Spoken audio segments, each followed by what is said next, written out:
찬송가 200장입니다.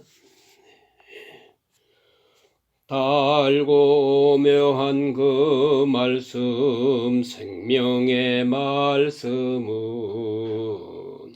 귀한 그 말씀, 진실로 생명의 말씀이 나의 길과 믿음 밝히 보여주니 아름답고 귀한 말씀 생명샘이로다. 아름답고 귀한 말씀 생명샘이로다. 귀한 그 말씀 내 노래 제목이 되도다. 모든 사람의 복 주는 생명의 말씀을 값도 없이 받아 생명길을 가니 아름답고 귀한 말씀 생명샘이로다. 아름답고 귀한 말씀 생명샘이로다. 널리 울리고 퍼지는 생명의 말씀은 마음의 용서와 평안을 골고루 주나니 다만 예수 말씀 들어 복을 받네. 아름답고 귀한 말씀 생명샘이로다. 아름답고 귀한 말씀 생명샘이로다. 아멘. 기도드리겠습니다. 은혜로우신 아버지여, 오늘 아침에도 저희들을 일깨워 주시고 주님 앞에 나와 찬송하며 거룩하게 복되게 하루를 시작하게 하시오니 이 놀라운 은혜를 진심으로 감사합니다. 재난이 끝일 날이 없지만은 우리에게 이만큼 평화를 주시고 우리의 마음의 근심과 걱정이 항상 우리를 괴롭히고 있지만은 이 모든 것 다 극복하고 그리고 병마 많은 세상에 살지만은 이만큼의 건강을 지키며 주님 앞에 나와 찬송케 하시오니 이 은혜와 사랑을 진심으로 감사합니다. 하나님 아버지, 저희들에게 많은 시간과 건강을 주었습니다. 우리 건강을 통해서 하나님의 거룩한 사역을 이루지 못하고 혹은 잘못된 건강을 사용할 때도 많이 있었습니다. 하나님이여, 이제는 주어지는 건강을 따라 하나님의 거룩하신 사역을 위해서 온전히 헌신하는 생활이 되어지기를 기도합니다. 아버지 하나님, 우리에게 소중한 시간을 이렇게 주고 계십니다. 이 시간들이 주님이 주신 은혜요 축복임을 알고 하나님의 영광을 위해서 소요될 수 있기를 간절히 기도합니다. 하나님 아버지, 지난 날도 그랬지만 지금도 아무것도 모르고 있고 또 안들 속수무책입니다. 무능하기 그지없는 그런 생을 살아갑니다마는 초라한 인생길에 하나님 주님께서 능력을 더하사 오늘도 용기 있는 삶을 살아갈 수 있게 하시고 충만한 사랑을, 주님의 사랑에 늘 감사하는 그런 생으로 하루를 살게 되기를 기도합니다. 말로서가 아니라 우리 생활을 통해서 산 소망을 증거하게 하시고 영생을 증거하며 사는 생활이 되어지기를 기도합니다. 하나님, 우리 입을 통해서 그리스도의 덕이 선전되게 하시고 우리의 얼굴빛을 통해서 하나님의 사랑이 나타나게 해 주시옵기를 기도합니다. 우리의 언행 심사를 주관하시고 우리의 마음속에 어수선한 생각, 쓸데없는 생각, 그리고 많은 비방과 시기, 질투 같은 그런 것이 자리 잡지 못하게 하시고 항상 성령과 말씀으로 충만하며 하나님의 사랑에 대한 간증으로 가득 찬 그런 생을 살아갈 수 있게 해 주시옵기를 기도합니다. 오늘도 하나님 말씀이 바르게 전파되게 하시고 모든 교회들을 위해 교회의 사명을 잘 감당하는 교회들이 되게 하여 주시옵소서. 오늘 하루도 주님께 모든 것을 의탁하옵고 예수님의 이름으로 기도드립니다. 아멘. 예, 성경 말씀은 잠언 10장, 오늘은 17절에서 23절까지 제가 봉독해 드립니다. 17절부터 보겠습니다. 은혜를 지키는 자는 생명길로 행하여도 징계를 버리는 자는 그릇 가느니라. 미움을 감추는 자는 거짓된 입술을 가진 자요 중상하는 자는 미련한 자이니라. 말이 많으면 허물을 면하기 어려우나 그 입술을 제어하는 자는 지혜가 있느니라.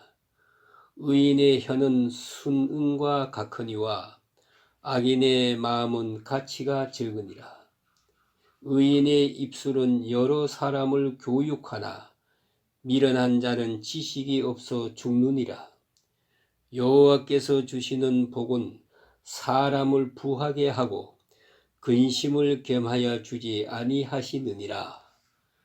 미련한 자는 행악으로 낙을 삼는 것 같이 명철한 자는 지혜로 낙을 삼느니라. 아멘.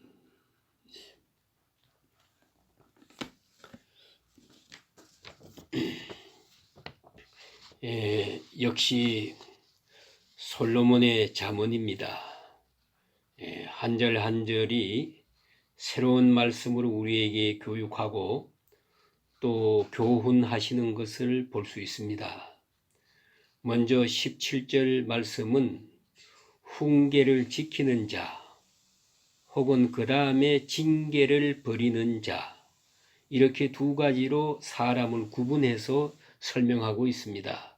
훈계, 하나님 말씀 혹은 부모의 교훈, 혹은 왕의 가르치는 교훈이라든가 이런 것들을 받아서 지키는 사람, 그 사람은 생명의 길로 행하게 된다 하는 말씀입니다. 이건 대단히 중요한 교훈이라고 생각합니다. 그 다음에 보니까 훈계라고 했고 그 다음엔 징계라고 했습니다. 징계를 버리는 자는 그러니까 훈계, 징계 어떤 의미에서는 다 같은 말입니다. 이제 보세요. 바른 길로 행할 때는 훈계가 되고 이 말씀을 거역하면 말씀은 우리에게 강권적으로 역사합니다. 그럴 때는 징계가 됩니다.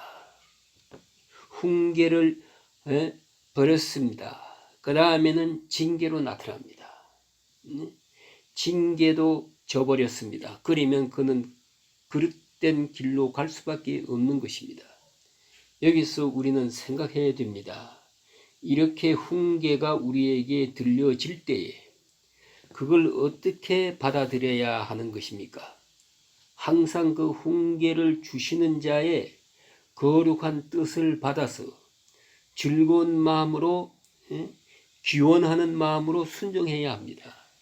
그런데 때때로 우리가 무작정 징계나 훈계를 싫어하는 그러한 형의 사람을 볼 수가 있어요. 이건 참으로 불행한 일입니다. 우리는 어차피 어렸을 때부터 많은 훈계를 듣고 자랍니다. 부모님으로부터, 선생님으로부터, 이웃으로부터, 또 친구로부터 계속 훈계를 듣습니다. 그런데 훈계를 듣는 훈련이 되어 있지 않아요. 그래서 훈계를 기쁜 마음으로 듣지 아니하고 내게 들려지던 모든 말은 나를 해롭게 한다고 생각을 해요. 그렇기 때문에 거역하지요. 무조건 거역해요. 일단 아니라고 하고 보는 거예요. 이렇게 마음이 삐뚤어지는 것 참으로 불행한 일입니다. 그래서 이런 말이 있습니다. 순종의 덕을 배우지 못한 사람은 영영 불행하다 하는 말이 있어요. 순종의 덕. 이제 훈계가 우리에게 주어질 때 네 하고 감사한 마음으로 마치 기다렸다는 뜻이 그 훈계를 받고 곧 순종을 해요. 그건 참된 복된 사람이에요. 그런 체질의 사람은, 그러나 어떤 사람은 무슨 훈계를 들으면 무조건 마음이 불쾌해요. 기분 나빠요. 그래서는 일단 반항하고 볼 거예요. 반항해야만 내 존재가 살아나는 것처럼 생각해요. 네 하면 나는 없어지고 아니요 할 때야 내가 살아나는 줄 알아요. 이렇게 삐뚤어진 체질, 이건 정말 구제불능입니다. 이건 우리가 이걸 잊지 말아야 합니다. 그래서 100% 감사하는 마음으로 받아들여야 되겠는데, 받아들이는 그 수용적 체질이 이게 돼 있질 않아요. 그게 문제입니다. 대개 경우에 보면은요, 그런 경우에 사람들이 많은데요, 많은 고통 중에 있고, 소위 말하면은 문제아가 되고 혹은 감옥에도 들락날락하고 그러지 않습니까? 이런 사람들 얘기해보면요, 그래요. 이 세상에 나를 사랑하는 사람이 없습니다. 내 부모도 나를 버렸는데요, 이렇게 속이 삐뚤어져 있어요. 그런 거로 이 세상에 누구든지 내게 하는 말은 다 나쁜 말이라는 거요. 나를 위해서 좋은 말 한 사람은 한 사람도 없고, 그런 말을 들어본 일이 없다는 거예요. 그러니까 한마디로 말하면 반항적 체질이 되어 버렸어요. 이 얼마나 불행합니까? 그러나 순종하는 것, 훈계를 받아들이는 체질, 그러한 성품, 아름다운 것입니다. 그런데 징계까지 거역하면 그 사람은 바로 갈 수가 없어요. 어찌 우리가 훈계를 받지 않고 성장할 수 있습니까? 훈계를 받지 않고 바른 길을 갈 수 있습니까? 그런 거로 훈계를 지키는 자는 생명길로 간다. 이렇게 말씀하고 있는 것입니다. 또 미움을 감추는 자는 거짓된 입술을 가진 자요, 그랬어요. 미워함을 감추면서 거짓, 미워하면서 속으로는 미워하면서 겉으로는 미워하지 않는 척 반가워하는 것, 그거 아주 무서운 사람이에요. 차라리 미워하면 미워한다, 싫으면 싫다, 좋으면 좋다 하는 사람이 좋지. 또 오히려 더 훨씬 좋은 사람이에요. 속으로 미워하면서 겉으로는 아닌 척하는 그런 위선자, 이런 거짓된 사람은 참으로 무서운 사람이에요. 참소하는 자는 이러한 자다 그랬어요. 그 다음 19절에 있는 말씀은 말에 대한 것입니다. 말에 대해서 잠언에 많이 기록되어 있고 야고보서에도 많이 기록되어 있습니다. 예수님께서도 이 말에 대해서 여러 번 똑같이 말씀하신 것을 볼 수 있어요. 너희가 무슨 무익한 말을 하든지 하나님께서 심판을 받을 것이다. 그랬어요. 이건 말 조심해야 됩니다. 하나님 앞에서 책임져야 됩니다. 남의 말이라고 그냥 옮겨서는 안 됩니다. 내 입에서 하는 말은요, 내가 책임지는 것입니다. 때때로 우리는 무책임한 말을 해요. 누가 그런다고 합디다, 이렇게 나와요. 그러나 그건 남의 말처럼 말했지만은 내 입에서 한 말 전부가 내 말입니다. 이걸 알아야 합니다.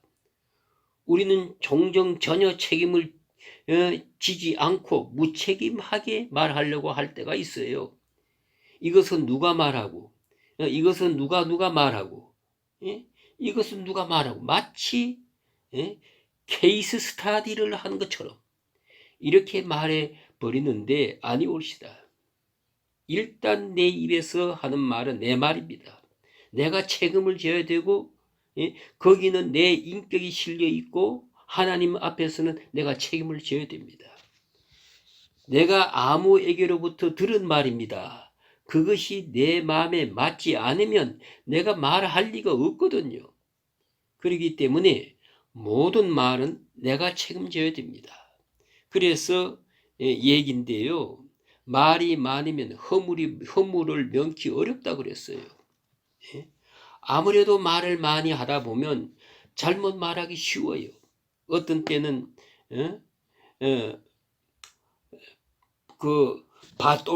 바로 말하려고 하지만은 기억력이 나가가지고 실수할 수도 있어요. 보세요. 지금 거기에 지금 10명이 있었는데 5명이 있다고 말했어요. 왜요? 내가 5명밖에 못 봤으니까. 그래도 그건 거짓말이에요.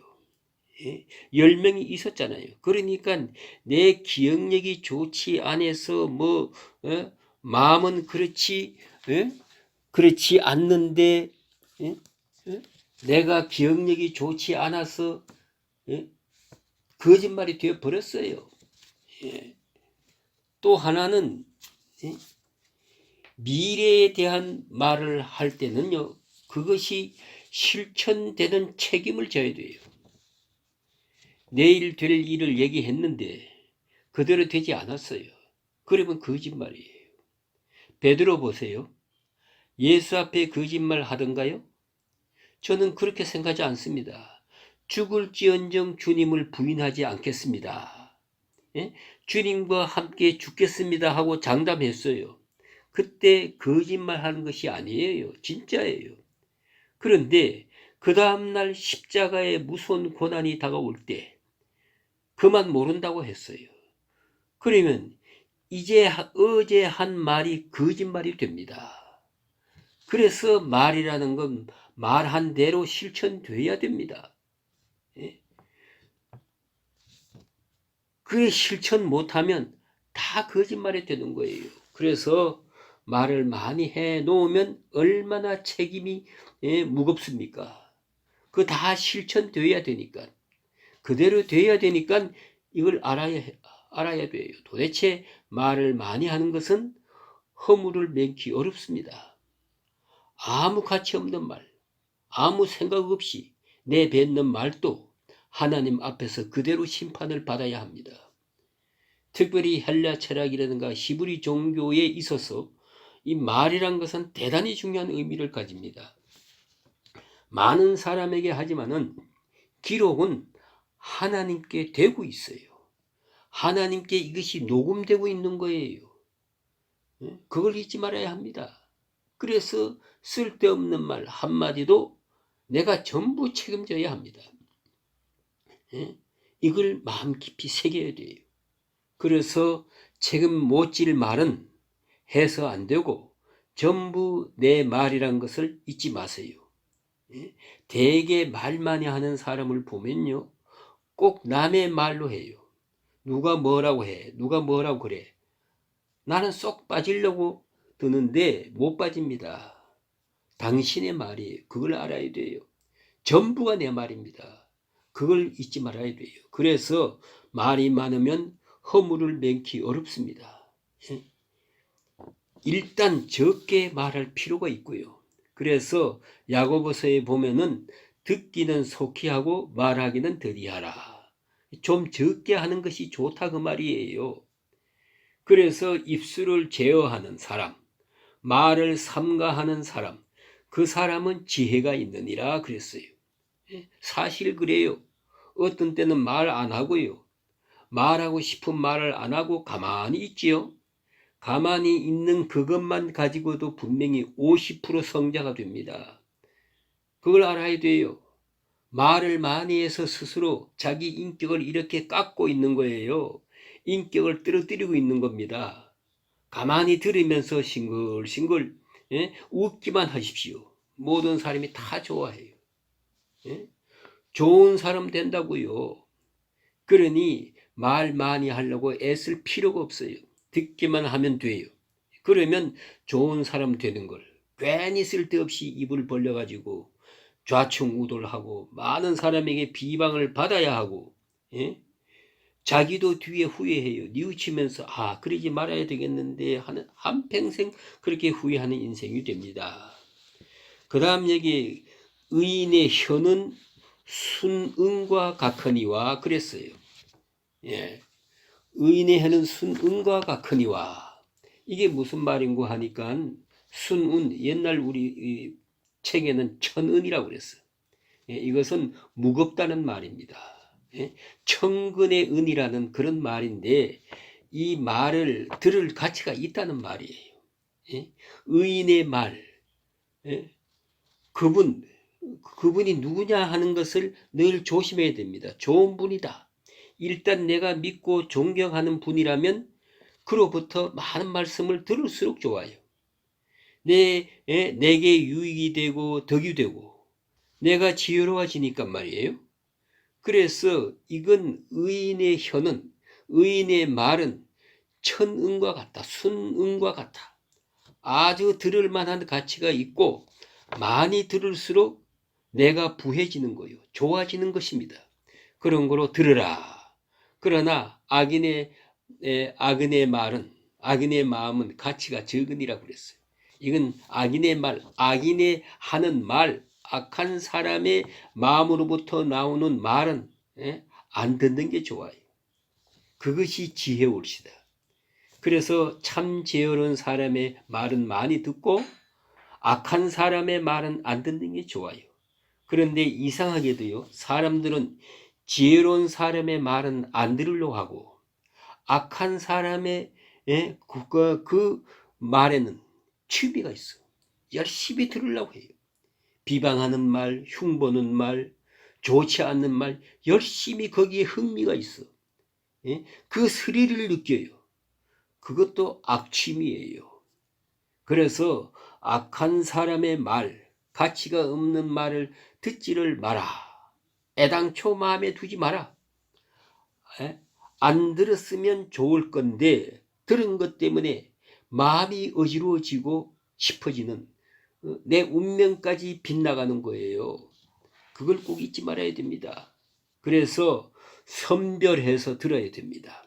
의인과 지혜로운 사람의 말은 많이 들으려고 애쓰고 악한 사람의 말은 안 듣는 거요. 또 들어도 잊어버려야 돼요. 가능하면 피해서 또다시 악한 말 들을 필요가 없습니다. 그 다음에 의인의 입술은 여러 사람을 교육하나 미련한 자는 지식 없어 죽느니라 그랬어요. 이 참으로 귀한 말씀이에요. 왜 지식이 없느냐? 지혜로운 사람으로부터 듣지 않았기 때문이지요. 왜 지식이 없느냐 하면 교훈을 받아들이지 않았기 때문이에요. 그래서 무식해지는 것입니다. 마음을 열고 지혜로운 말을 많이 들으면 계속 지혜로워지는 거예요. 그러나 듣는 마음이 없으니까 그만 다 잃어버리는 거예요. 그러면 마지막에 들리지 않아요. 누구도 그에게 지혜를 말해주지 않기 때문입니다. 또 마음이 닫혀져서 들리지 않기 때문이에요. 여기에 대단히 중요한 요절이 하나 있습니다. 보세요. 미련한 자는 지식이 없으므로 망하느니라 그랬어요. 예수 십자가에서 그 7마디 말씀 중에 맨 첫 마디가 무엇입니까? 하나님이여 저들의 죄를 사해 주옵소서. 저들이 한 것을 모르기 때문입니다. 이게 뭐예요? 무식이 죄예요. 뭐니 해도 다 무식이 죄입니다. 이게 얼마나 무섭다는 것을 몰랐거든요. 이 얼마나 큰 죄라는 걸 몰랐거든요. 그래서 망한 거예요. 무식이 죄예요. 그러면 왜 무식하게 됐느냐? 받아들이지 않기 때문이요. 진리를 거역했기 때문에 무식하게 된 거예요. 그걸 우리가 분명히 알아야 됩니다. 그래서 내가 교훈을 물리치고 훈계를 거역하고 마지막에는 들려지지를 않습니다. 아무 말도 들려지지 않습니다. 그러면 미련해집니다. 미련하면 망하는 거예요. 모르기 때문에. 얼마나 중요한 말씀입니까? 오늘 또 이게 얼마나 무섭다는 것을 몰랐거든요. 예? 이게 이렇게까지 될 줄을 몰랐거든요. 왜 몰랐어요? 거역했지요. 예? 거절함으로 무식해졌어요. 예? 어떤 경황에도 지혜를 듣는 지혜를 가지고 있어야 돼요. 그래야 무식하지 않을 수가 있습니다. 예? 저는 그렇게 생각합니다. 절대로 무식할 수 없다고. 왜요? 왜 그런가 하니까 적어도 여러분 매일 아침마다 한 30분 공부해 보세요. 예? 얼마나 유식해지는데요. 얼마나 아는 게 많아지는데요. 예? 마음을 열고 착 받아보세요. 자연히 술술 들어옵니다. 지혜가 자꾸 들어와서 지혜로워질 수밖에 없는데, 그런데 망할 때는 꼭 귀를 막고 망하는 거예요. 귀가 멀어 아무것도 안 들려. 그러면 망하는 겁니다. 그래서 지식이 없으면 망한다 그랬어요. 예? 그 다음 여기 또 하나 중요한 요절이 22절에 있습니다. 여호와께서 주시는 복은 사람을 부하게 하고 근심을 겸하여 주지 아니하시느니라. 예? 자 보세요. 하나님이 주시는 복은 바로 여기에 있어요. 물질 자체가 복이 아닙니다. 물질 위에 근심이 따르면 그건 화예요. 어리석은 자가 재물을 얻는 것은 멸망입니다. 결국은요, 의롭고 지혜로운 자에게 하나님께서 물질을 주셔요. 물질의 복을 주실 때 근심을 경하여 주지 않습니다. 물질 때문에 걱정하고 사업 때문에 잠 못 자고 그런 게 복이겠습니까? 그건 본인에게도 절대 복이 될 수 없어요. 사업에 지쳐서 마지막에 죽어요. 또 사업 때문에 잘 돼 가지고 그 사람의 인격이 파탄돼요. 보세요. 뭐가 복이요? 근심을 겸하여 주지 않는다. 근심을 겸하여 주지 않는 그 부귀, 그 물질, 그것이 복입니다. 우리가 자녀들도 그렇습니다. 자녀를 주셨다 그러면 자녀로 인해서 기쁨을 얻어야지. 자녀로 인해서 근심만 얻어요. 자녀 걱정 때문에 잠을 못 자요. 그게 어떻게 복입니까? 원수지. 그러니까 모든 일에서 하나님이 축복하시는데 근심을 겸하여 주지 않는다. 하나님께서 많은 재물을 주십니다. 그리고 그 재물을 통해서 또 행복을 주십니다. 그래야 복이지요. 행복이 따르지 않는 물질이 무슨 복이 되겠습니까? 그래서 근심을 겸하여 주시지 아니하느니라 그랬습니다.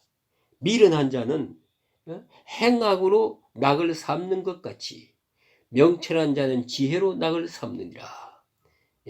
미련한 자는 꼭 죄 지으면서 못된 일 하면서 거기서 즐거움을 얻어요. 그러나 은혜의 사람은 언제나 명철한 자는 지혜로 낙을 삼습니다. 지혜를 즐거워해요. 지혜를 즐기면서 지혜를 기뻐하고 이것이 바로 지혜로운 사람의 행복입니다. 얼마나 귀한 말씀입니까? 오늘 여기까지 공부하겠습니다. 이 은혜가 함께 하시기를 주의 이름으로 축복합니다. 아멘.